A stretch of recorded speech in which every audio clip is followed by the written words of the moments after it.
father was the mayor of Fawful, so he speaks back on that very fondly and has great memories of his time there, and a lot of his family still live in Morgan County. I hear a lot of stories from him over the years of being born and raised there till he started school here at St. Bernard, and then joined the Marine Corps and spent a couple years in the Marine Corps, and still considers himself a Marine. Leadership is a pretty all-encompassing thing. It goes down to character, of which clearly we all know, serving in the Marines and all the things he's done, the character is there. But he's just such a shrewd business person. He can make a deal before somebody even realizes the deal's over. He's finished the deal. Well, I'm Dale Greer, Director of Coleman Economic Development Agency. Roy was one of the first Industrial Development Board members here.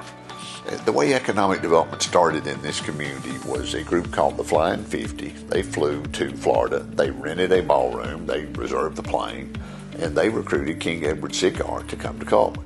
And he was one of the key spokesmen everywhere they went with King Edward talking about it. He had helped make the presentations. He's not going to ask you to do something you wouldn't be willing to do himself. Hold true to your word. Do what you say you're going to do. Be transparent. And there's no excuse for not working hard. Even at his age, he is the first at the office and the last to leave. Roy was in several businesses, but he ultimately became developer of shopping centers and still has that reputation and developed them all over the Southeast. Well, Roy's in his 90s, and I can't remember if it was Knoxville or Nashville, but he's closing a shopping center deal that is a 30-year deal. And he is there with the two guys in his group, and they work out all the details, and they finish, and they get ready, and they all stand up and say, "Thank you very much, it's a great deal," and shake hands. And Roy keeps sitting there, and he said, "We got to discuss renewal." Well, he's in his 90s, and he just closed a 30-year deal and doesn't let them leave because he wants to talk renewal. And, well, they laughed. Well, Roy kept sitting there, and one of them finally said, "You're serious?" He said, "You never close a shopping center deal without renewal terms." I would say to all students, if you ever have the privilege of speaking with Mr. Drinkard or anyone in that realm of leadership back a century ago, 80 years ago, learn from those people, because I think we've seen in the world we live in today, a lot of the traits that Mr. Drinkard possesses don't seem to exist anymore.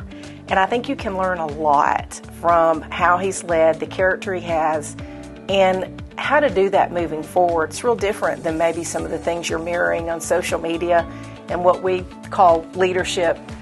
Maybe not the best role models to follow. Roy, congratulations on being inducted into the Leadership Hall of Fame in Morgan County. I'm so grateful for all of the things that you have done in Coleman, but I think that transfers to everywhere in Alabama and much of the Southeast with what you have done. And I just think it is a great honor for you, very, very deserving. Thank you so much, man. Roy, I know you don't need another accolade, but here's another one. Welcome to the Leadership Hall of Fame. We all know that you made it into the Hall of Fame before they actually gave you the award, but I'm glad you have another hat to wear.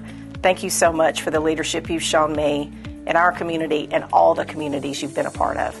Yeah, I want to congratulate Roy. We call him Paw, and he's my children's great-grandfather, and they could not be more proud of him for everything that he's accomplished in life, and this being one of those times. He's been such a role model for them and all of their friends, and just I want to congratulate you, Roy. Well deserved, and there's many more coming. Well,